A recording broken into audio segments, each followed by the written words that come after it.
truth is the most convincing story that maps onto reality, and that's why the central narrative is falling apart. Right now in the United States, people should not be walking around with masks. We must see the central narrative for the fiction that it is. We are Americans. While elections are sometimes messy, this was a secure election. The founders began the fight for human liberty and self-governance, and it's up to us to finish the job. I'll tell you what, we are in a truth emergency right now. This is the end game.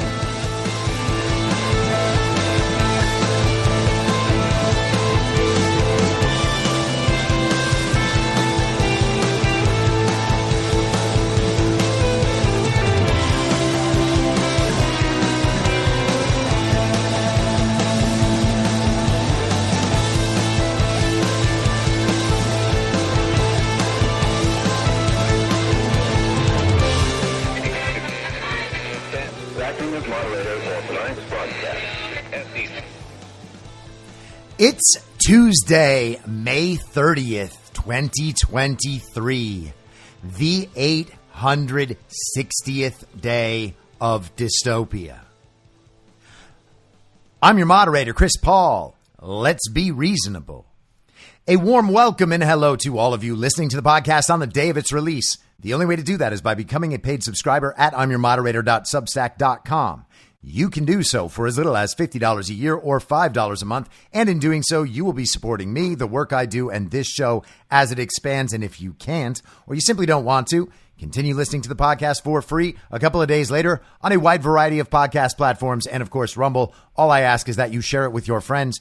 You can find the links to the podcast, the writing, the social media, and the merch site by visiting linktree.com/I'mYourModerator. So, I hope you all had a wonderful Memorial Day or a wonderful long weekend. However you spent it, I hope it was a good one. Maybe you got to take a little time off and relax. That's what I did. It was kind of nice. And for me, taking time off just means not doing the show and instead focusing on other things that will inevitably end up on the show or in writing or whatever. You know how it is. It's just nice to exercise a different part of my brain for a little bit longer before going back to the routine of it all. You understand. Now, whenever I have opportunities like that and I'm not focused on getting a podcast out every day, my mind gets to wander a bit more and I spend more time on big picture sorts of things rather than the details of individual issues so that I can competently explain them on here to the best of my ability. Now, one of the things that I've been thinking about for about a week now is the fact that a lot of this anti-Trump thing that's happening, that's bubbling up again from the DeSantis side of things. And again, we don't know where Ron stands on this. It's okay if you still like Ron. No one's telling you not to like Ron. I certainly am not. My stance on this is not anti-Ron. I'm just anti-pro-Ron when you're putting Ron against Trump. Okay? That's all. Ron can have his time in the future. It's just Ron versus Trump right now. You got something wrong with your brain or your soul, I guess, if that's where you're at. And I'm not going to shift from that. I'm not going to change from it. And I'm allowed to say that. People have been calling me crazy and all sorts of things for 3 years while we've been right about just about all of it. Now, everybody makes mistakes, and certainly we make plenty of them. And that is by necessity, when you're looking toward the future as often as we do and trying to speculate on what might happen so that we can prepare ourselves for those eventualities and be ahead of the game wherever we're able to, you know, like smart people do. And sometimes we might be too optimistic, which will lead us to believe that something is going to happen sooner than it actually does. Sometimes we are too black-pilled and we lose faith and think that nothing is ever going to happen, even though we can see it right in front of us. Nobody's perfect. That's my point. But if you understand that the 2020 election was stolen and that Kari Lake's election in Arizona was stolen, and that's becoming irrefutable at this point. They have video of people manipulating the machines out there now. And we've had these videos in the past, and people will ignore them to a point. And every time those people ignore them, there are some people on the other side being like, wait a second, what? Are you crazy? This is actually real. Like, maybe they do have a point here. And a few people wake up, a few people double down, and they go further into the hole. But every time a few more people wake up, we get that much closer because those people are not going back to sleep. Our elections are stolen in broad daylight. They can barely hide it anymore. And we're going to talk about some more of that in a little bit. But if you know that our elections are stolen, then there is only one person who can be trusted as president to go against that.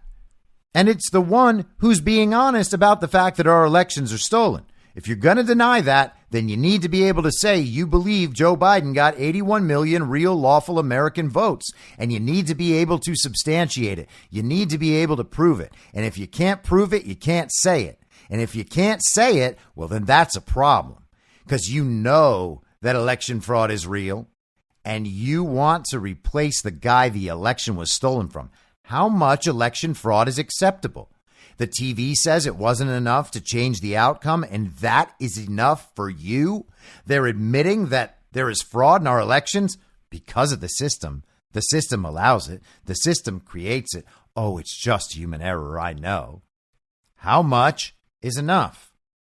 Apparently, it doesn't matter to these people. They're just going to chalk up these election losses that were obviously the result of election rigging at all levels, all around the country. And again, I will hammer this point home pretty hard later on.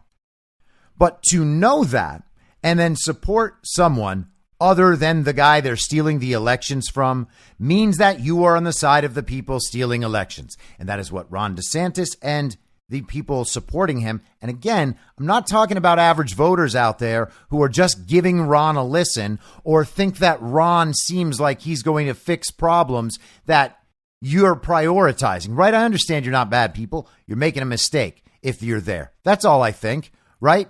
We'll welcome you in. We'll have a discussion. You're going to start blaming a bunch of things on Trump and making all the same points that liberals make? Then we're not going to have a discussion.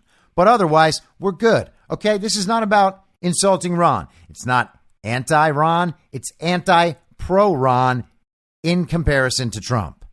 Now, a lot of people out there have convinced themselves over the last few years that election fraud is not that big of a deal because so many of the people that they listen to in Con Inc. media and in the establishment media, they go along with the story, just like what Rachel Maddow and Don Lemon say. There was no proof of election fraud. These are baseless claims. There's no evidence. This is why Trump's claims lost in court. This is why Bill Barr said he hadn't seen widespread evidence enough to overturn the election.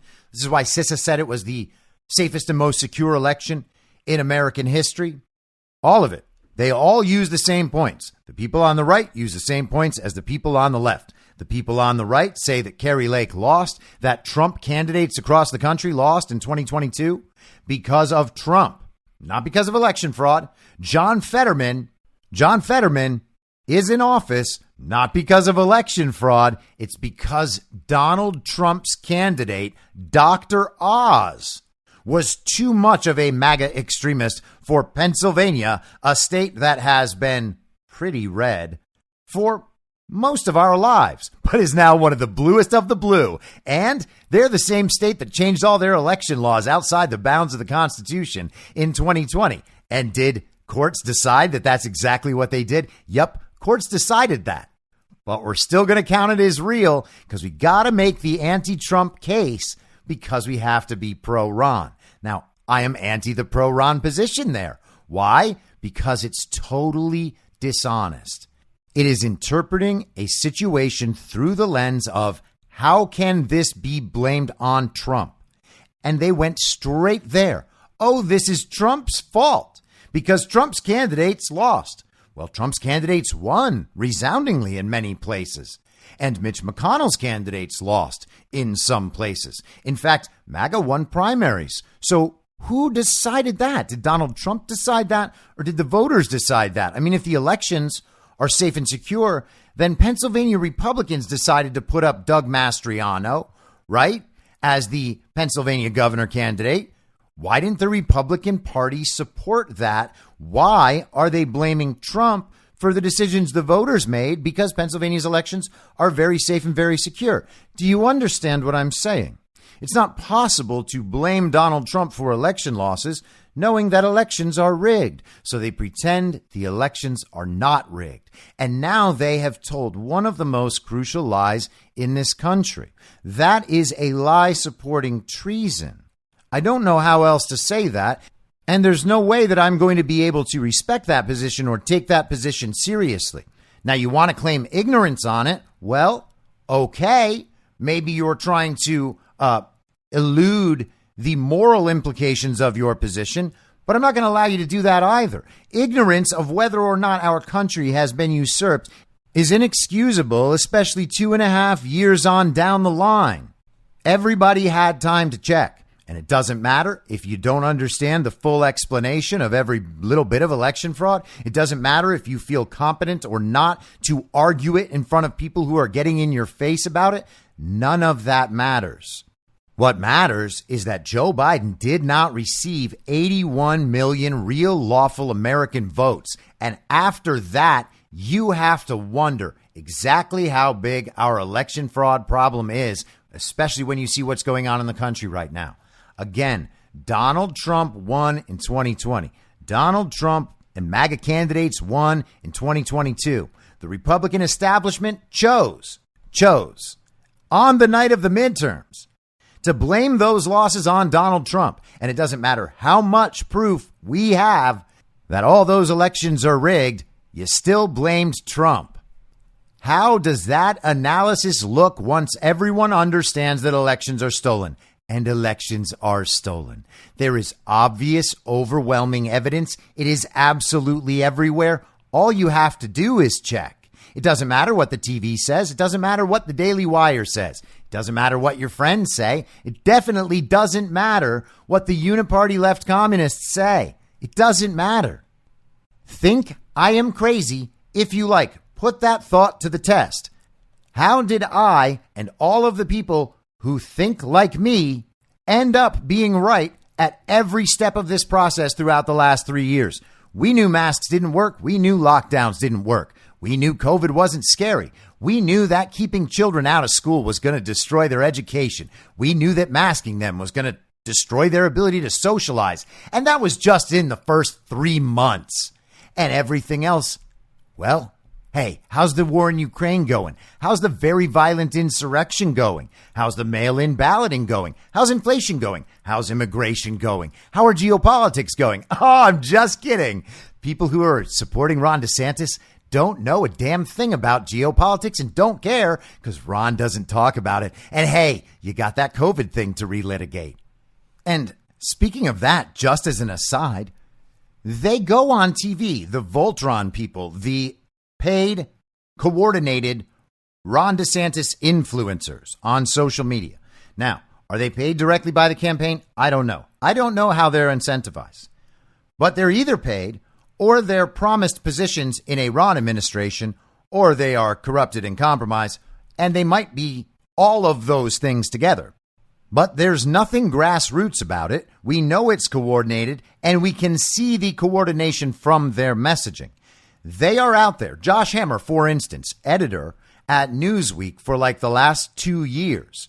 You got to wonder how he has slanted Newsweek's coverage to favor Ron DeSantis. This project for them started 1.5 years ago at least. So how long has Newsweek been guiding the minds of its readers toward Ron? An interesting question. I haven't looked into it. I'm sure there is plenty of evidence of that. But Josh Hammer was out there on TV somewhere debating a Trump spokesperson named Caroline Leavitt, who had run for Congress last cycle in New Hampshire, in New Hampshire's rigged elections, with Chris Sununu, the governor of New Hampshire, pretending he's going to mount a presidential run against Trump. He's very anti-Trump. We've discussed him before. They were talking, and Josh Hammer said, the American people do not want to keep relitigating the 2020 election. That was it. That's the excuse for ignoring the usurpation of our country. No one wants to relitigate it. Well, why does no one want to relitigate it? Because it hasn't been litigated yet. And they'd say, oh, well, the courts dismissed all these cases for lack of evidence. But that's not why the courts dismissed those cases. And some of those cases are still ongoing through the appeals process. There are cases that have been open the entire time, and Donald Trump never conceded. The 2020 election is still being litigated, and it doesn't matter whether or not people want to talk about it. It is the most important issue. So sorry, Josh Hammer, they're gonna relitigate it, and it's going to continue to be relitigated until the entire country knows the truth. But at the same time, they are making the claim that everybody on TV repeats. No one wants to hear about this 2020 election. No one wants to hear about this 2020 election. We need to move on. We need to look forward. That's in the past. We need to look forward. We need a forward-looking candidate to help us look forward. That's how we're really going to defeat the wokes. We're just going to talk about wee-wees and hoo-has for the next 2 years until the election.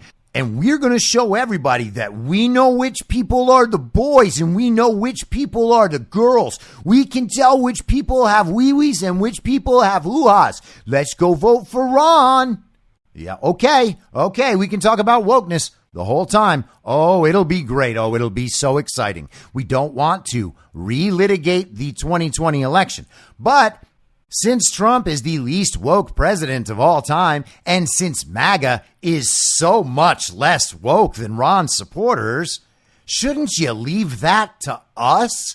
I mean, honestly, I say things that Ron supporters would not be caught dead saying. Why?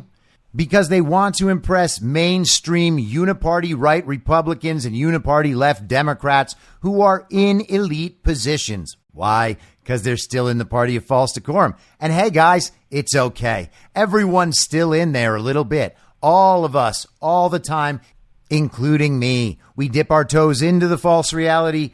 We pull ourselves back out. That's just how it goes. Sometimes I like to watch the NFL, even though it's bad. You see, I get it, okay? Sometimes you get Starbucks on the side of the freeway because that's just what's there. I understand, guys. It's not the best. It's not always perfectly principled all the time. I get it, all right? But when the need to impress the elitists in life and the establishment, the uniparty right, the uniparty left, people who are scared of saying anything, when that makes you scared to talk about the fact that your country's been usurped, well, you're doing it wrong, okay? And whatever you can gain from that incentive and punishment structure within the party of false decorum, you're eventually going to lose it as your country disappears before your eyes, all right? Don't tell us you're going to go defeat the wokes and the global communists when you can't even stand up against election fraud and the Republican establishment chose not to. That's why we don't have majorities in the Senate. That's why we don't have bigger majorities in the House. The red wave was there. The Republican establishment didn't want it because they didn't want a big win. Because they're globalists, because they're the uniparty right, they're the same as the uniparty left. And all of the people in the party of false decorum who have little r's next to their name and punch their ticket every time for Republicans, just right up and down the ballot. Doesn't matter who they are, who even bothers finding out. Just hit that R. All those people went along with it, and they're still going along with it. And now they are relitigating COVID from 2020. The forward lookers, the smashers of wokeness, the people who would never look back and relitigate the 2020 election are busy relitigating COVID around the margins to prove that Ron is marginally better than Trump somehow. And they'll say to us, look at this. Look at what Trump said. This makes Trump very bad. Why aren't you willing to call Trump bad in this situation? Don't you see this headline from Politico? This headline from Politico says Trump is bad. Why don't you agree? Why won't you just admit just once that Trump is the problem? Well, it's because Trump's not the problem. And he doesn't do things that I like all the time. But me liking what the president does and says all the time is not part of supporting a president. Because I'm not a child and I don't feel like I have to say he did good every single time. And if he does good overall for a very long time and I never have to question his motivations while he does it, then I don't really care that he said something you don't like in August of 2020. And I don't care that you think Ron was marginally better at some weird COVID policy. And I don't think it's smart to tell us we can't relitigate the election while you're relitigating mask policy in June of 2020. Now, the thing is, when they bring up these statements from Trump in the past, they say, well, what does Trump mean here? How can you put up with this? It says that he's doing the wrong thing, and now you're supporting him no matter what, even if he says the wrong thing. And then you show them Ron saying something similar or equally wrong or worse. And there's plenty of that out there. Ron is not the COVID savior, despite what the TV says. Ron did an okay job with COVID. Did he do a great job? No, he didn't. Did the TV tell you he did? Yes, they did. And I'm not trying to take down Ron because I don't care about Ron. It's not about Ron. But the idea that Ron did all these things that Trump didn't do is crazy. If you're going to tell me that Trump was terrible because of this or that policy, and I show you Ron with this or that policy, and your goal is to make me say that Trump is bad, well, I'm not going to do that. And also, what are you talking about? Why is this happening? Why is it happening? I have to nitpick Trump to prove to you that I am objective, even though you have been like this about Trump for 8 years and haven't figured out what Trump is doing. But I'm the problem because I'm not objective. Okay. It doesn't make any sense, but I know you believe it. So let's move forward, right? Here we are. People do not understand how to listen to Trump, and they do not understand the context, the broader context in which Trump speaks and how his language should be interpreted. And that is a huge problem if you're going to pretend that you're extremely sophisticated about politics. Now, I know people are going to say, well, that's a big claim. You're just saying all of the Ron supporters are not very sophisticated about politics? And my answer is either yes, or they're lying, or they're incentivized, or someone is just not thinking all of this through and they don't want to think it through. And I understand because it's not fun. It's frustrating. It's been a lot of this over the last few years, and this wasn't something that we had to do in our lives before, except for sport. But you actually do have to think it all the way through. And I'm going to prove this in just a moment. But first, a scene from the classic movie White Men Can't Jump, so we can discuss what it means to really hear Trump. And if you got kids in the car, hey, earmuffs. Nobody has done that around here since the King and Duck Johnson. King and Duck. King and the Duck.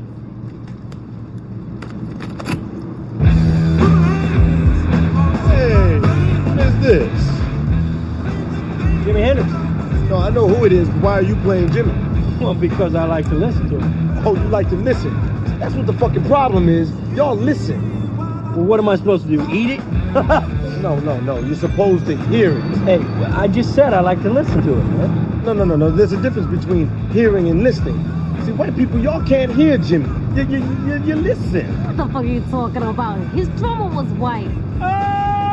Get the fuck out of here. Jimi Hendrix's drummer was not white. Yes, he did. Yo, check it out. See? This is a picture. Whole damn band is white except for Jimmy. This is a fucking picture, man. This is airbrush bullshit. Jimi Hendrix did not have a white rhythm section. You cannot hear Jimmy. All right, fuck. All right. Thank you. Check this out. He said, I'll love you till I die. Who is this? Who's this? This is like the greatest troubadour of all time is who it is. Troubadour? Shit sounds like a dog or something like that. No, that's a Labrador, man. Don't insult this music. Take your shit out, man. You are listening to this, you're not hearing it. I don't want to listen or I don't want to hear this. This is like pollution to my ears, man. Gloria, will you explain to this Gladys Knight and the Pimps? It's Pimps. It's Gladys Knight and the Pimps. So that is Woody Harrelson, Wesley Snipes, Rosie Perez, White Men Can't Jump. You can't hear Jimmy. You can listen to Jimmy. The words come in your ears, but you don't understand the context. You don't understand what he means. you can't hear Jimmy. That was Wesley Snipes' character's point in White Men Can't Jump. Now, he's saying that Woody's character can't hear Jimmy because he's white. That's not it. But in order to actually hear something rather than listening to it, you actually have to try and take seriously what the person means when they are communicating to you, whether it's a movie you're watching, a book you're reading, some music you're listening to, or a politician on the TV screen, or anybody on the TV screen for that matter. What are they trying to say to me? You got to understand the context. You got to try to give them the benefit of the doubt that they know what they're talking about, especially when they're worth a few $1 billion and competently ran the United States of America as president. It's probably just worth taking a second and thinking, hey, maybe this guy knows something I don't know. But people can't hear Trump because they don't like Trump's voice. Trump doesn't talk to them in the way they like to hear things. They want Trump to be more soft-spoken. They want him to seem more humble, because what's really important is that politicians seem humble. Even when they're the biggest narcissist in the world, you got to have them seem humble. And they've got to seem like they're college educated. Now, Trump was college educated and went to Wharton Business School and is a billionaire, but not educated enough. Not educated enough to speak the right way so that people will respect him. And his business success means nothing if you don't want it to mean anything. You just simply say, well, his father was successful too, so that explains it. And he's had some businesses that didn't work out. Therefore, he's very bad at business. And often when people are saying that, they too have parents who helped them make their way along in life, not as successfully as Donald Trump's parents helped him, and not as successfully as Donald Trump accomplished his mission, but some version of that, right?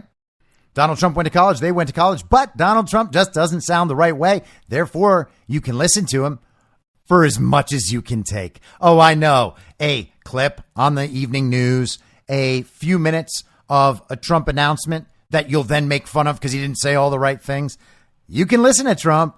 You just can't hear Trump, because you don't try to give Trump the benefit of the doubt that he might know what he's talking about, and maybe he knows things that you don't, and maybe his way of speaking does not fully tell the story about whether or not he knows more than you and is more confident. I know, it's crazy. It's crazy. You read a bunch of articles, you saw some tweets, you observed that some of your friends are really upset. But now just go with me for a second. But that's not more important than Trump actually knowing all the things Trump knows. So again, you're listening to Trump, but you can't hear Trump. You could watch an entire Trump rally speech. You could listen to an entire Trump rally speech. Over the course of time, by doing that, Trump will say a bunch of things that you agree with, and maybe a bunch of things that you don't agree with, and maybe some things that you think are stupid or embarrassing. And it doesn't matter, because that's the speech, and now you've listened to it, and you've open-mindedly tried to hear what Trump is saying. And you realize some of it was valuable, you'll keep that stuff. You think some of it was embarrassing or wrong, you get rid of that stuff. And then maybe someday down the line, you listen to another Trump speech, and times have changed, and you think, you know, the last time I listened to this Trump speech, that thing he said sounded stupid back then. But I got to say, right now, it actually sounds like it's kind of right. And so that goes in the right pile, and you wait a little longer, and maybe down the road, you get a chance to hear Trump again. And you think, oh, wow, maybe this guy does know what he's talking about. This is certainly, yeah, I mean, these things, I know he said them before because I've heard them before, but now they really do start seeming like they're reflecting in the real world.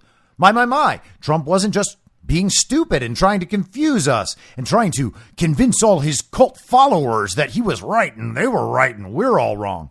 Nah, guys, it's just you don't know how to hear Trump. You don't know what's going on, and you're not trying to understand him and give him the benefit of the doubt. You just want to sound like you are smart and you are competent and you know what the right thing is in relation to Trump.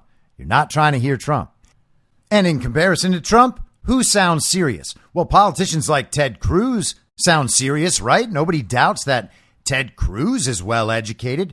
Ted Cruz is a very staunch conservative.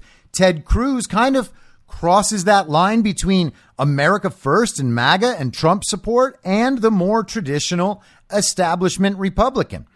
Ted Cruz sounds like every establishment conservative wants an establishment conservative to sound. So Ted Cruz, in all cases, can be taken very seriously in ways that Donald Trump can't. Except Ted Cruz sounded like this yesterday. He tweeted about a law in Uganda regulating how the LGBTQ community would be treated. We are being told that around the world, there is some backlash against the homosexual community and that they are being targeted and mistreated. The global media could say that about the United States right now, and it would be as true as what they're saying in the other parts of the world. That's the thing you have to pay attention to. It doesn't become some dangerous anti-gay movement because it's in Uganda with all those savages, which is exactly what liberals think. We see what the pro-gay movement is doing here. And that doesn't have anything to do with individual gay people. They can go ahead and live their lives as they want to. But there is also a movement that takes advantage of them and gives the moral justification for its advances on the backs of normal people being oppressed. That's not what's happening. This is a movement marching forward designed to eventually get to the kids. And we see the trans movement and the gender movement doing the same thing, all under the guise of the same thing. That should be pushed back against. It should be pushed back against legally. And if it gets to the point where people do need to be arrested and imprisoned for what they have done and the roles they have played in the propagation of this agenda, then that is just fine. That's something that must happen, and it should happen by law. But it doesn't mean at any point that they are targeting the gay community for specific oppression. Those two things aren't the same. But here's what Ted Cruz said yesterday about Uganda on Twitter. This Uganda law is horrific and wrong. And he wrote an LGBTQ hashtag. Any law criminalizing homosexuality or imposing the death penalty for aggregated homosexuality is grotesque and an abomination. All civilized nations should join together in condemning this human rights abuse. Now, certainly nobody wants to be a proponent of the abuse of human rights. And I have nothing against gay people, and I do not want them to be mistreated. I do not want them to get the death penalty for being gay. I think that that would be insane. But I also do not think that we should be getting involved in problems like this in Uganda. And we don't need senators out there hashtagging LGBTQ while pretending to be the most conservative senators in the country and willing to stand up to the woke communists. Ted Cruz is pure establishment conservative. Are Ron's people going to begin to call out Ted Cruz? Is Ron going to do that? I don't think so. So where does the pushback against wokeness go? And how far does sounding like a serious person take you? Now, am I going to go around calling Ted Cruz some evil globalist? No. But it's good to know that he says stuff like this, and it's good to keep it in mind when you're observing the rest of his behavior. We don't need to assume that this is proof of all our theories about Ted Cruz's career that we've ever had, but it certainly doesn't go in the win column. Ted Cruz is very serious. Donald Trump, not very serious. Why? Because we can't hear Donald Trump. Now, I said I was going to prove this. Let's prove it. We have one of the greatest examples ever, and it was given to us last week. And what makes it so good is that it is in every way a direct parallel to something that happened a few years ago, and everyone on the uniparty left and the uniparty right freaked out and had the exact same reaction that they're having now. The comparison is actually so perfect that it should illustrate this situation in full. So let's start with the flashback. This is ABC News from June 12, 2018. From fire and fury to Rocket Man, the various barbs traded between Trump and Kim Jong-un.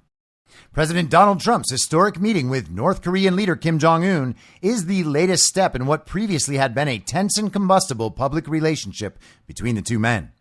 The two famously exchanged explosive words in the past, with Trump calling Kim Little Rocket Man, and saying that continued threats against the U.S. would be met with fire and fury like the world has never seen.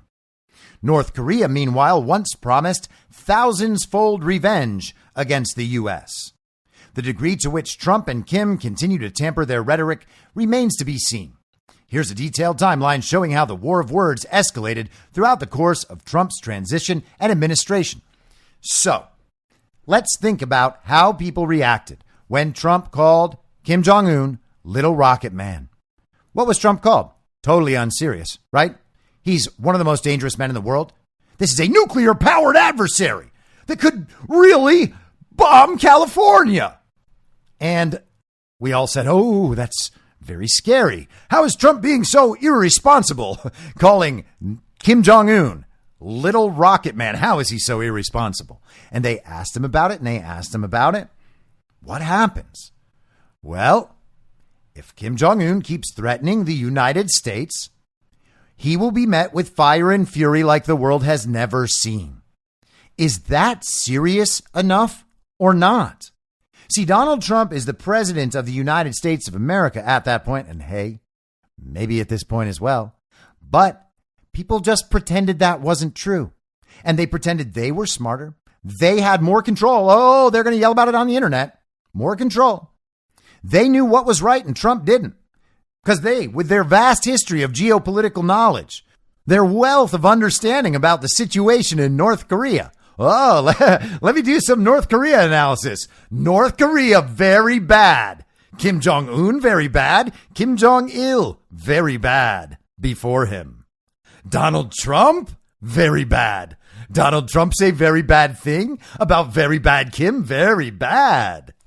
I mean, this is the level of analysis that we get from the mainstream media and from Con Inc. media and all the people professionally supporting Ron DeSantis right now. That is what they were saying.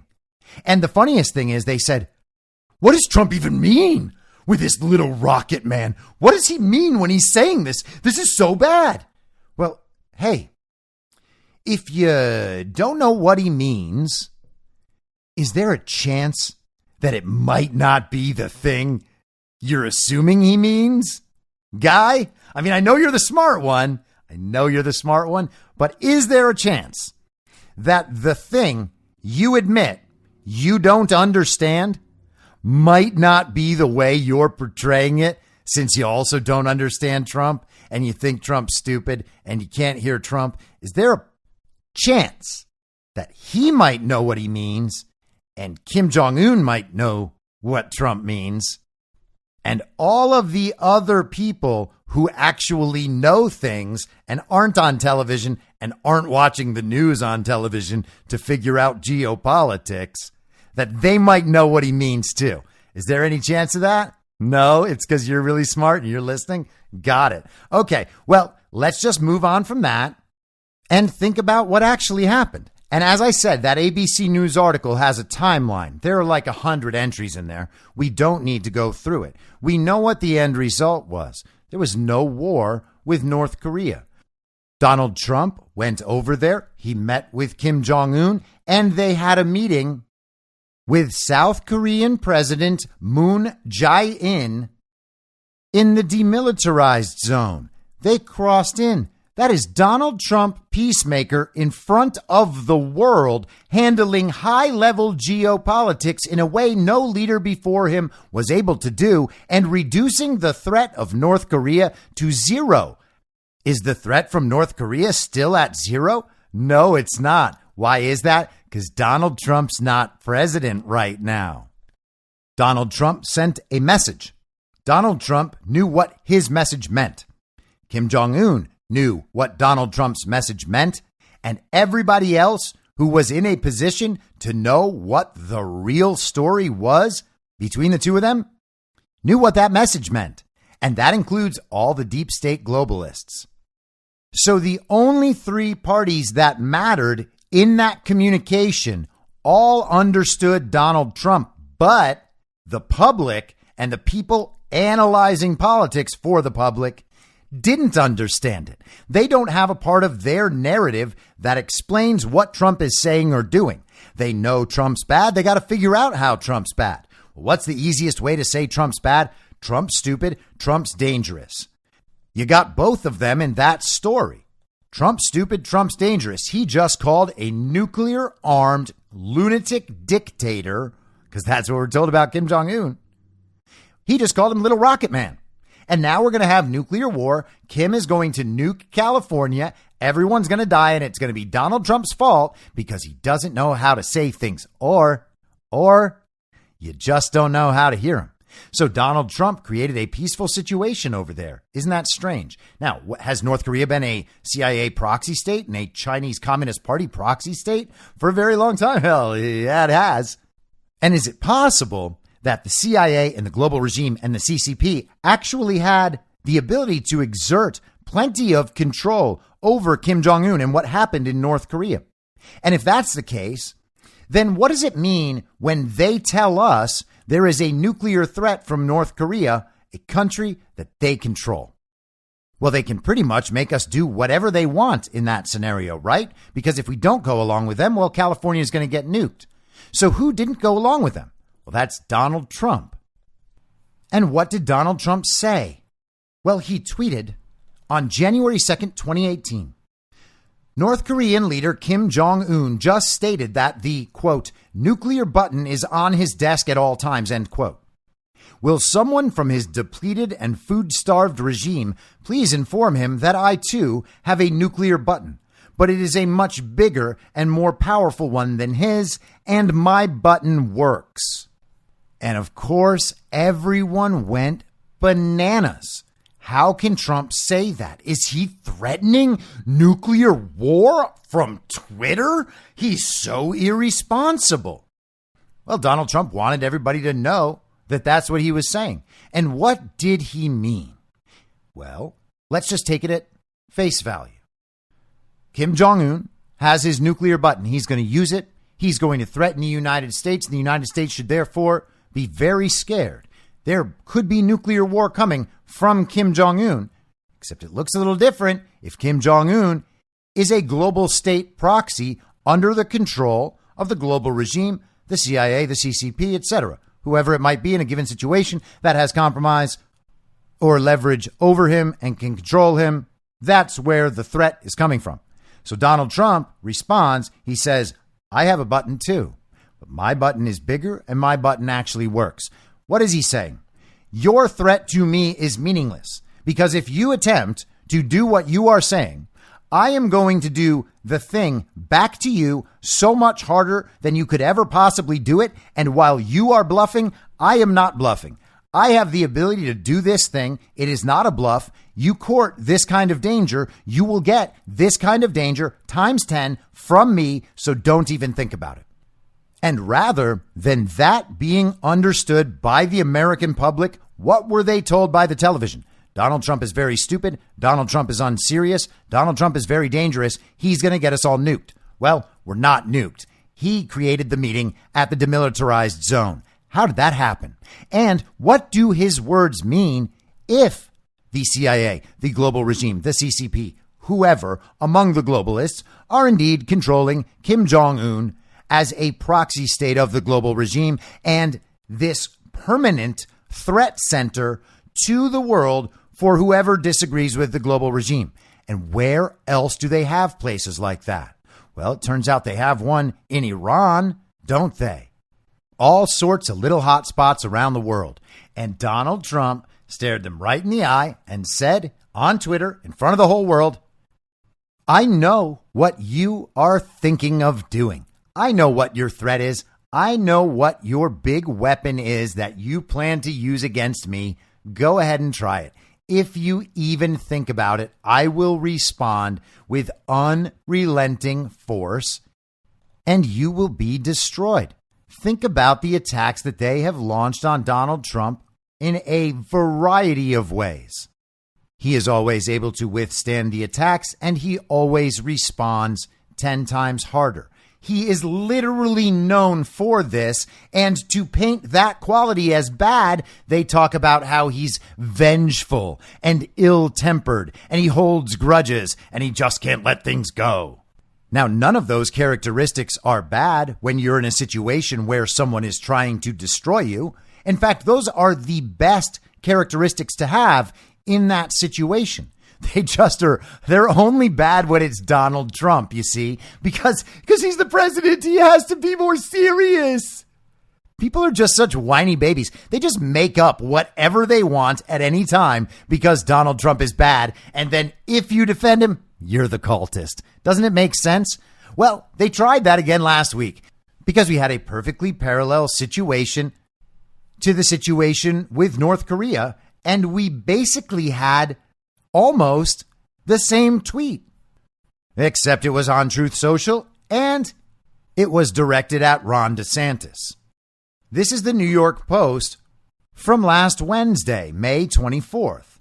Trump panned over bizarre red button and Kim Jong-un comments in response to DeSantis' 2024 loss.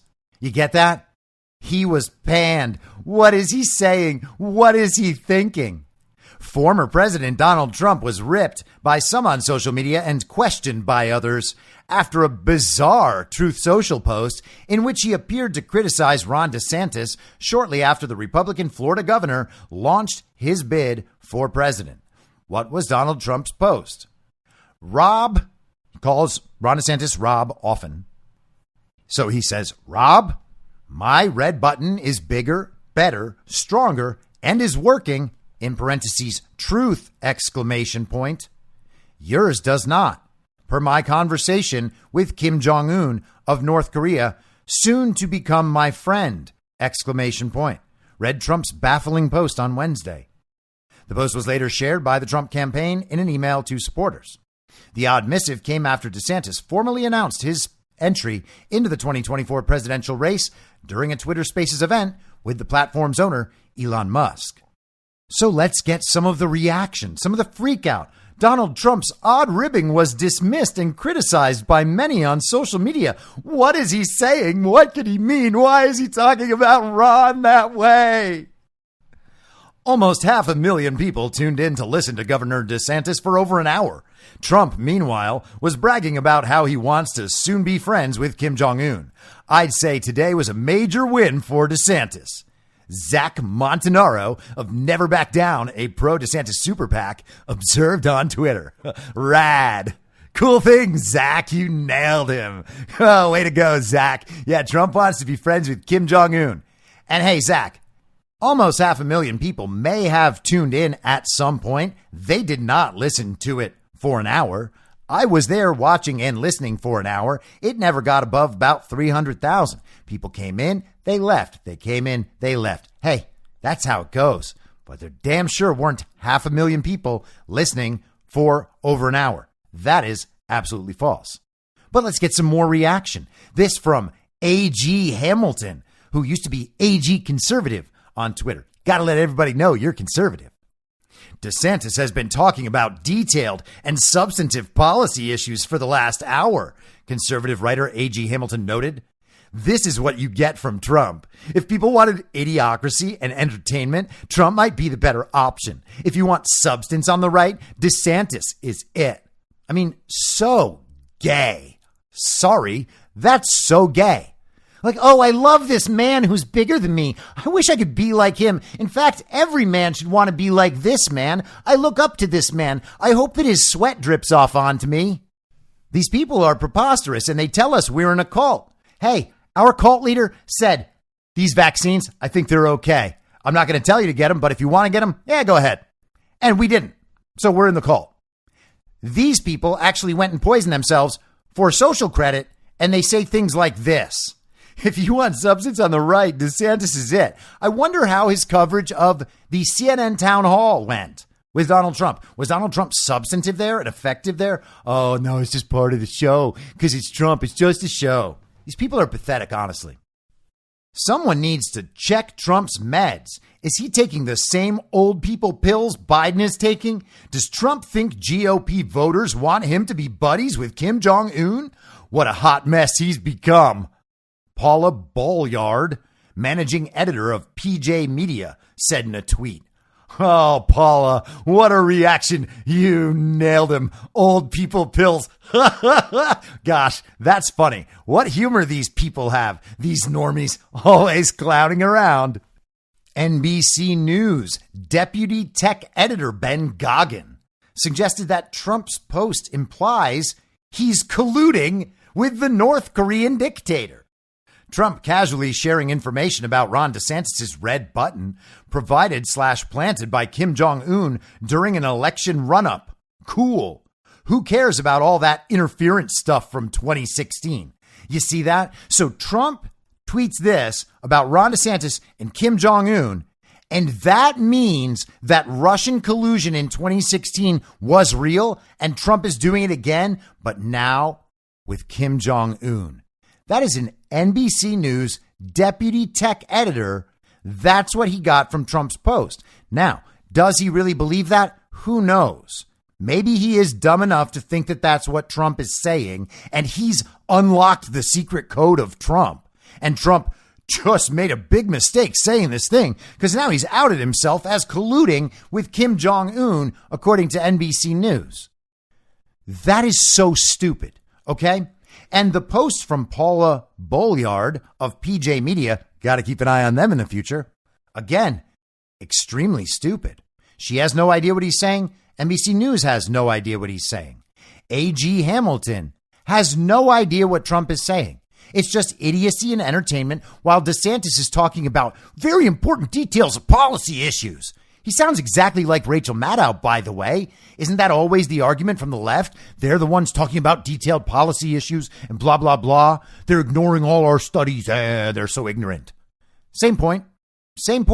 Made by a conservative writer. And DeSantis' own campaign made fun of it as Donald Trump wanting to make friends with Kim Jong-un. So those are four different perspectives. DeSantis' campaign, a conservative writer, another conservative editor, and then an NBC News deputy tech editor. So four different views, all the same view. Trump is stupid. Trump doesn't know how to talk the right way. Trump is corrupt to foreign dictators around the world. You see, Trump is always under the power of these foreign dictators. Even though he has peace and good relationships with all of them, that's because he's their stooge. Now, Biden, you see, does not even get phone calls from these people. They won't talk to Joe Biden because they don't even bother pretending that Joe Biden is the real president. And Joe Biden gets absolutely rolled by all of these foreign leaders over and over and over and over and over again. And we can see it in Ukraine. We're going to see it in Taiwan. We've seen it in Saudi Arabia. These people don't even take Joe Biden seriously because they know he's not president.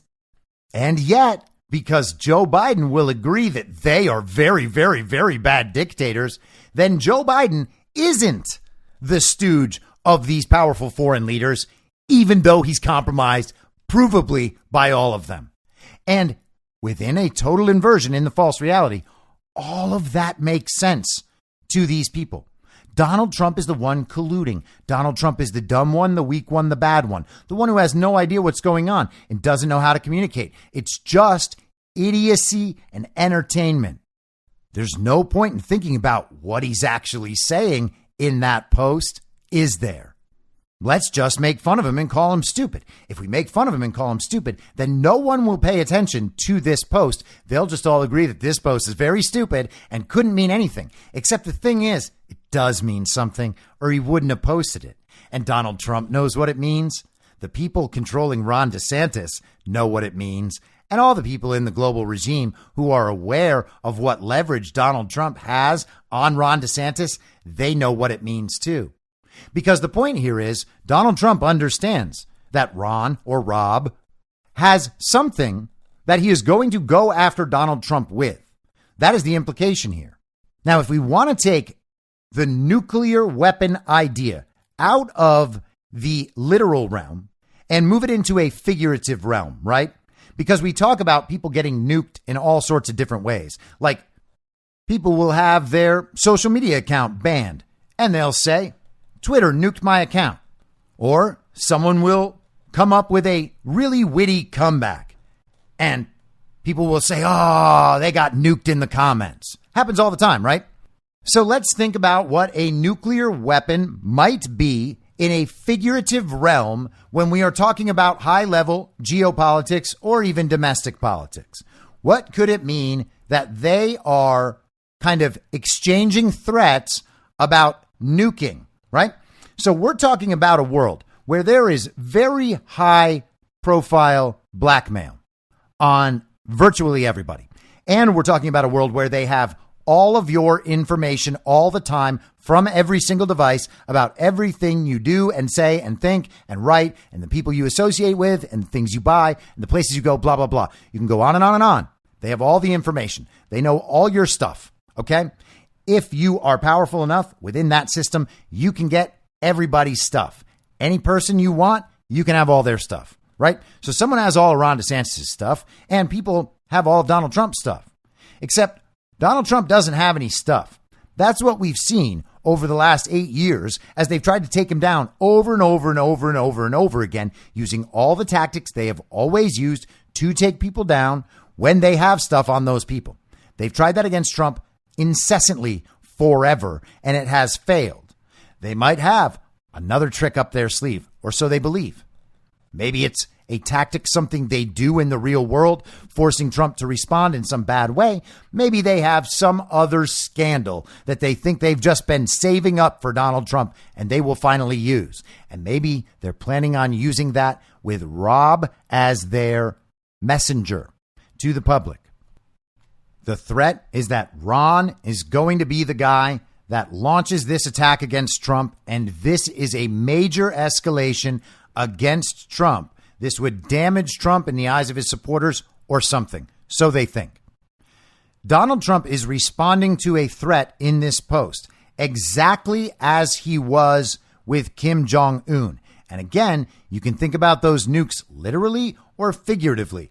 Kim Jong-un was going to make a move that was intended specifically to damage Donald Trump. Kim Jong-un, as a proxy for the global regime, is against Donald Trump in every situation and has been since he came down the escalator and probably before. So the threats and the real battle here are not necessarily between Trump and Kim Jong-un. It's between Trump and the regime. Just like the battle is not between Trump and Ron, it's between Trump and the regime. Now, if the regime tries to go down a certain path against Ron, then Donald Trump has the response. That's what he's saying. I have the big button. My button really works, and I'm not afraid to use it. And what does he mean about the button really working? Well, one of the ways that he could mean that, if we're not talking about actual nukes, and I'm pretty certain that we're not, is that Donald Trump supporters aren't going to believe all the dumb nonsense that keeps getting thrown at Trump. So whatever they think they have, it's not gonna work. But Ron, for as glorious as he is on the television when he says mean things to your liberal friends, he's still almost entirely unvetted. And I'm not saying it's going to turn up skeletons in his closet and that he's a terrible person. Yeah, he's got the Yale thing. Yeah, he's been plausibly at least accused of assisting in torture at Guantanamo Bay. But I don't know if either of those things are a problem, which is why I don't spend my time talking about them and targeting him for those things. I don't need to make stuff up because my case is not dependent on proving to people that Ron is terrible. The point is that Ron is unvetted. So if Donald Trump actually decides to go forward with some sort of opposition research on Ron DeSantis, and he does have it all, and this is not only a he has it all kind of thing with the tech and information domain, he literally has people in his campaign and in his circle who used to work for DeSantis and know all that stuff. And that's the sort of thing that operatives on the ground in politics, we met some of them at CPAC, talk about because they all know it. Everybody knows it. And Ron certainly knows it. So Trump makes this communication. Ron knows what Trump's saying. The people handling Ron know what Trump's saying. The global regime knows what Trump's saying.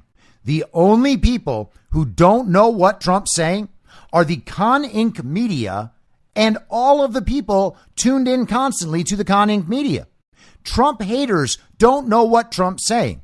All of the relevant parties know exactly what he's saying, and Trump's supporters know what Trump's saying. So when Trump supporters tell you this is what Trump's saying, They're not telling you that they have come up with a way that Trump's thing makes sense and that you have to believe them. They're saying, hey, we understand how these conversations work and who they're directed toward. And so does Trump, and so do the other parties involved. So it turns out that the only people who don't know what Trump's saying are the ones who can't hear Trump. And why can't they hear Trump? It's because it's his voice, right? It's because it's his voice. He's not the serious guy. You're the serious guy. You're the smart one. That's why you know that Donald Trump is just stupid and dangerous and divisive and can't control himself and has a massive ego and does everything for himself. You know all that stuff is true because the TV tells you it's true. And you agree with the TV. I mean, the TV must be right. The people on the uniparty left say it, and the people on the uniparty right say it. And whenever the people on the uniparty left and the uniparty right agree, that's where the facts are. You see, on the other side, that's just opinion. Like Fox will give you their opinions about the underlying facts, and MSNBC will give you their opinions about the underlying facts. You know, like when they got together and did that about the whole Russiagate hoax, and they all agreed that Trump had colluded with Russia, but they had different opinions about how serious it was. The uniparty right and the uniparty left understood that the underlying facts were true, and they were just going to give their opinions. And inside the false reality and total inversion, that actually makes sense. The facts are where the two opposing sides agree, because they at least must be telling the truth about that stuff. That's where they agree. That underlying thing must be true because they agree on it.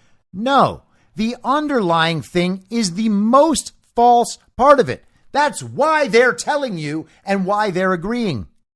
And the opinions, therefore, are utterly irrelevant because they are about an issue that only exists within the false reality. There is no opinion from MSNBC or from Fox News about the Russiagate hoax that accepts Russian collusion as true. That ends up being valid because Russian collusion isn't true. So it doesn't matter how you think about a fantastical scenario. You haven't found the one right thing because you found the points where the story is the same on both sides. I understand that used to be a good rubric. It used to be effective or at least functional. It wasn't right, but it usually got you closer to the right place. Or so people thought. It doesn't work at all now. Look what has happened. The uniparty left has no idea what Trump's saying. The uniparty right has no idea what Trump's saying. Both groups know that Trump is the problem. Trump is stupid. Trump is crazy. Trump is wrong. Why is he saying this? This is what you're going to get. Don't you want detailed discussions on substantive policy issues? So long as we avoid all of geopolitics, the Ukraine war, all that stuff. Let's just avoid that and talk about who has wee-wees and who has hoo-has. We know, we've always known, not like those other kids on the playground. We're going to show them. We're going to tease them about not knowing who has wee-wees and who has hoo-has. And it will take us 2 years and hopefully we will convince them. And maybe it will all work out once we get Ron in office because Ron is going to stop them. And then they're going to know who has the wee-wee and who has the hoo-ha. Very, very serious policy discussions, everybody. Good job, children. Can you believe it? You're not going to get serious policy discussions on serious issues. You're just going to get idiocracy and entertainment. Well, Trump knows exactly what he's doing, and so do the people who matter. And it's extremely effective. And that's why it's good, guys. And yet, we are told by our betters, by the elites in media who surely know what's going on, the Ben Shapiros of the world. Stop down at his diner and you can hear all about Ron DeSantis now. The waitress will tell you everything you need to know. She will keep you at Ben Shapiro's diner for the next 2 years because every time you ask a substantive policy question like, hey, does Ron think that Joe Biden got 81 million real lawful American votes? The waitress will give you a 2-hour dissertation on wee-wees and hoo-has. She'll sit down with you and watch Matt Walsh's documentary from start to finish. And it's fine because she doesn't have any other customers. And then at the end, you can applaud yourself for knowing all of the details of these serious policy issues. Except you still happen to be the only group of people who doesn't know what Trump is saying and thinks that he is crazy and stupid, while all of the very serious people are telling you how in just 10 short years, they're going to get wokeness out of schools. And it's the same way they're going to fix election fraud, by the way. Sure, the wokeness exists right now, and it will exist until you give us all the power we need to fix it. But once you get all the power, we promise to fix it. And that's what Ron DeSantis is saying about elections now, too, more or less, because he's done nothing to fix elections in Florida. In fact, Florida's elections are terrible and maybe getting worse. But Ron and his supporters are currently right now saying, we know that elections are rigged. We know they're a mess. But you see, the only way to fix those problems is to elect someone who can win in this rigged system. And I know the system is rigged, and I know that that sounds crazy, but you got to understand, so many people are really, really angry at Donald Trump that they'll just never vote for him. So what we need to do is make sure that there are enough of us who are angry at Donald Trump, and then together we can win inside this rigged system just on the basis of hating Donald Trump. And don't worry, as soon as you put me in power, as I ride that wave of hating Donald Trump into office, once I get in there, I'm going to fix the elections for everybody. That is genuinely the case for Ron being made right now. And again, who's making the case? Uniparty right, uniparty left, both anti-Trump in the same ways, about the same subjects, approaching them from different sides. Those happen to be the only people who can't hear Trump. And we just proved that. Now, you might say, well, that's just one example. No, every example works that way, and it's obvious, and everybody knows it because we have seen this story so many times. Trump says something. The mean tweets, I mean, that's one of the most popular ideas in the public consciousness. Trump writes mean tweets and people get mad. Everybody knows that. Everybody knows that. You can feel different ways about that, but everybody knows it. Trump supporters don't get mad at Trump's tweets. Trump supporters don't get mad when Trump does something odd, like puts up NFTs, for instance, because we try to hear Trump and we try to think, what else might Trump be doing, assuming that Trump is not the dumbest and meanest and most selfish person in the world, blah, blah, blah, on. Because he's not, and the people paying attention to Trump are in a better position to know that than the people who are sometimes listening to Trump, but mostly just telling us how Trump is bad and mean and wrong all the time. When Trump says those things, Trump knows what he means. The parties involved know what Trump means. The global regime knows what Trump means. And all of the people in the media and in Normieville, the villagers, the uniparty right, the uniparty left, they have no idea what Trump means, and they get really, really mad and call him stupid in public, and they think that solves it. They say simultaneously, what does he even mean? Also, he's stupid. No. If you don't know what he means and you're angry, you're the stupid one. That's how that works, okay? That's how that always works. Throughout life, that's how it works. If you don't understand and you're mad, you're the dumb one. Okay? Let's just let that be a rule. Now, how is it that the people who always have that reaction when Donald Trump does something that they personally don't want to defend in their own lives, to the people who send them messages saying, look how dumb Donald Trump is this time. Are you going to defend this time? Those are the people who never know what's going on. Always the same reaction. Trump was always bad. Trump was always dumb. Those people are always the same. Anti-Trump people. Always. How is it that those people who are the only people who don't understand what the statement actually meant, how are those people always aligned in their viewpoints about Donald Trump? Isn't it incredible? And by the way, if you're busy supporting Ron DeSantis over Donald Trump during this time, maybe this is a good opportunity to think about why your reaction to Donald Trump is always to get mad first, even when you don't know what Trump is talking about. You can't be that person and then tell everyone else that they are a cultist who just makes up excuses for everything that Donald Trump says. No, we're the ones actually trying to understand him. We're the ones who listen to him carefully. We're the ones who can hear him. Trying to give someone who is good and does good things almost all the time the benefit of the doubt in any scenario because he is critical to your cause is not cult-like behavior. It's just the benefit of the doubt. Thinking that someone is bad no matter what the circumstances are, although you're okay to side with him sometimes when the other side is really, really bad, that is far more cult-like. That is an obsessive commitment to seeing the worst in a particular person in all circumstances, blaming it on the normal people out there supporting that guy, and then rejecting it all because you're worried that the dumbest and worst people in the world won't take you seriously.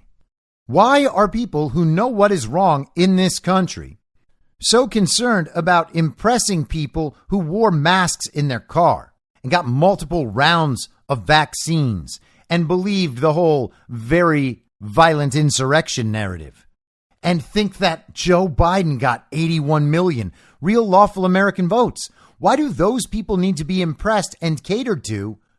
And why is that more important than sticking up for the guy who really can set things on the right track in this country and has? And I said I was going to talk about elections and stuff today. I think I'm going to hold that tomorrow, and maybe we'll do a part 2 that kind of continues on this theme. There's so much new stuff I want to get to and catch up on, the debt ceiling negotiations. That process is still in flux. There's no reason to get mad. There's two sides of a narrative playing out. Both sides are very, very productive for us and for the conversation. You should be entirely positive about that situation. Okay. We're never going to pay back $31 trillion. So it doesn't matter that we're not going to pay back $35 trillion either. The whole system is coming down sooner or later. And so let's just pay attention, find what our principles are, find where our principles lead us, and push for that thing. It's really simple. If the potential bill upsets you, call your congressman, call your senator, say that bill upsets you and you will not support it. And if they support it, they will not have your support any longer. By all means, go do that. If you like the bill, you can keep it. That's a joke. If you want to push your congressman to attempt to have a vote for Kevin McCarthy to vacate the chair as the House Speaker, then push for that. All the options are on the table. Decide what your position is and go forward. We'll talk about this more as the situation evolves, and there truly are plenty of other things that I want to discuss, but they're going to have to wait. I do want to address one more thing before I go from this episode, and that's this. So obviously, I've been thinking a lot about what this info op is, because we are seeing an info op. This is a pro-Ron info op. It's an anti-Trump info op. We know the people running it. I've been talking about it for 7 months. I know people might be a little bored of it and they think this conversation is divisive. It's not. This is how we set things on the right track so that people actually have something true to hold on to rather than making this a Team Trump versus Team Ron thing. We didn't ask for this discussion. We didn't ask for this to happen. We don't need or want it. It is an annoyance and a distraction. It shouldn't be happening, but it is happening. So we have to deal with it. Is it Ron's fault that it's happening? Who knows? We'll find out eventually, but either way, it's happening. So it must be dealt with. So we've been re-litigating COVID from 2020. I tweeted this. Trump supplied a massive surplus of ventilators and 2 hospital ships to New York because that's what the experts said was needed. It all went unused. Still, they blame Trump. Now, some of it was used, as very smart people on Twitter have pointed out. But by and large, the ships were not used and the ventilators were not used. They set up a field hospital in Central Park. They set up another one in the Javits Center. Most of that went unused. Why? Because hospitals were never overrun, and this was massive, obvious proof of it right in New York, in the heart of the problem. It doesn't matter that some of it got slightly used. Thank you for your semantic correction. But I pointed out that still they blamed Trump. They said there was this lack. They needed all this stuff. Trump was unprepared. Trump rushed everything there, and they didn't use it, and they still got mad at Trump. That's how everything went throughout 2020. I wrote, there is not a single Trump supporter on earth that forgets how the regime framed Trump in 2020 and how the uniparty right played along. And by the way, framed, I mean how they framed Trump. Not like he was framed on Murder, She Wrote or Scooby-Doo. I mean, how is Trump being framed? Real simple. But again, when you can't argue the point, at least argue semantics. Oh, we got college professors checking my paper. Trump and MAGA led society out of COVID by not going along with any of it and not politely bowing to the people enforcing it and asking for permission at all times if they didn't want to comply with all the things. Oh, hey, guys. Yeah, I know. You see, I'm not saying that masks don't work at all. I'm just saying that, like, maybe we don't need to put them on the kids. You know, I know masks work a little bit. And yes, the disease, I know it's very deadly, but do we really need to mask the kids? Well, you see, you weaklings, if you hadn't gone along with the first part, you could have actually stood up to the rest of it, but you couldn't do that because you're scared of liberals being mad at you. And this goes for all of the people who went along with COVID. Are you my worst enemy? No, you're not. And that's not the point. The point is you actually have to take responsibility for all this stuff at some point. I wrote, no one forgets this. No one forgets that at the same time, the uniparty right allowed our nation to be usurped and went along with it. Why? Because they thought their lives would get better once they could stop having to grovel before communists every day, too scared to actually do anything. And that's the situation that we had. How many establishment normie Republicans do you know that got vaccinated so they could travel? Or they say they got vaccinated because their kids' school demanded it. They have a litany of excuses, and now they're blaming Donald Trump for the vaccine. No, guys, that's your fault. Trump made the vaccine available. That's it. He didn't make the vaccine. He certainly didn't convince you to take it. And he doesn't need to denounce it because it's your fault, not his. I wrote, we see all of you. We saw you in 2020 and pretended you were more like us than you were like them. Turns out we were wrong. And that is what we have done with these people for the last 2 years. We have sat around while they have failed to take the fact that our elections are stolen at all levels nationwide. Our country has been usurped right in front of everybody. Everybody knows it. Everybody knows that our country is collapsing. Society is collapsing because of what's happening in politics and that everything stems from that stolen election. But they ignored it for 2.5 years. Why? Because we went along with it and we said to them, yeah, it's okay. I know. It's okay.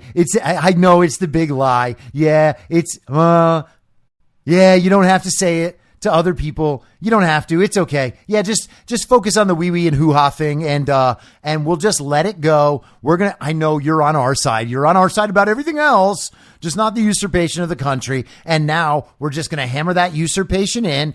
We're going to make sure it sticks forever by not relitigating the past and putting someone in who the regime will accept and won't cheat out of the presidency. And that's going to cure it all. We are being told how we must act and think by people who could not stand up to their liberal friends. And we're being told that the reason we have to support them is because they're the only ones who can take on wokeness. These people couldn't even stand up to masking and vaccine IDs. Ron didn't get the country out of COVID. Trump did that. MAGA did that. If MAGA wasn't around, who would have stopped complying? Well, it's not the people out there supporting Ron. It's not the people who accepted election fraud. They complied with election fraud. They complied with vaccine cards and IDs. They complied with vaccines. They complied with masking and lockdowns. They did it all. All of it the whole time. They went along with it. They complained about it. They said why it was a bad idea. They wrote little social media posts. They shared studies with their friends, but they went along with all of it. They went along with the stolen elections. The only reason that we're out of that whole situation is MAGA actually doing the work and making the sacrifice and taking the punishment to not comply. If MAGA wasn't here not complying, all of it would still be going on because all the normies, all the villagers in the mainstream, uniparty right, uniparty left, they all went along with all of it. They would have never stopped. Who was going to tell them, oh, the data just doesn't quite add up, guys? Who is actually going to make a stand for any of it? It's not them. It's never been them. They've gone along with the whole thing. It's the party of false decorum. They're trying to impress their liberal friends. They don't want to get kicked out of their social circles. It is the most important thing. And trust me, I know. I was in an elite social circle already. I've done it. Okay? And I've been exiled. And I chose it. Because those people actually are awful, and complying and going along with everything they want is not how to win. Sooner or later, people have to give Donald Trump and Donald Trump supporters the credit that they deserve. He and they have been right about all of it. Does that mean every detail? No, of course not. Let's not be stupid. They made every decision correctly that mattered. You want to say Trump couldn't have because he's not in the White House right now? Well, I guess you don't understand what's going on. And it's a real hard case for people to make when those people bent over and allowed their country to be stolen with nary a whimper of complaint for fear of being exiled by their social circles. The people who couldn't stand up for election fraud are calling Donald Trump a loser, and they have no idea what's going on. Why? Because they can't hear Trump. So we're going to continue down this path tomorrow, and hopefully we'll get to a bunch of the big news that's been going on. But for the meantime, I will be back tomorrow at the same reasonable time on the same reasonable podcast network. I don't have a network. Masks and lockdowns don't work. They lied to you about a pandemic. And Joe Biden will never be president. In my mind, that's the end game. If you're listening to this episode for free, you can support me and support the show and the work I do by signing up for a paid subscription at imyourmoderator.substack.com. You can do so for as low as $50 a year or $5 a month. Comes out to under $0.25 per episode, and you'll blast right through the paywall for all of the writing. The merch store is www.cancelcouture.com, and you can find everything else by heading to Linktree, linktree.com/I'm your moderator. And I'll see you soon out on the range.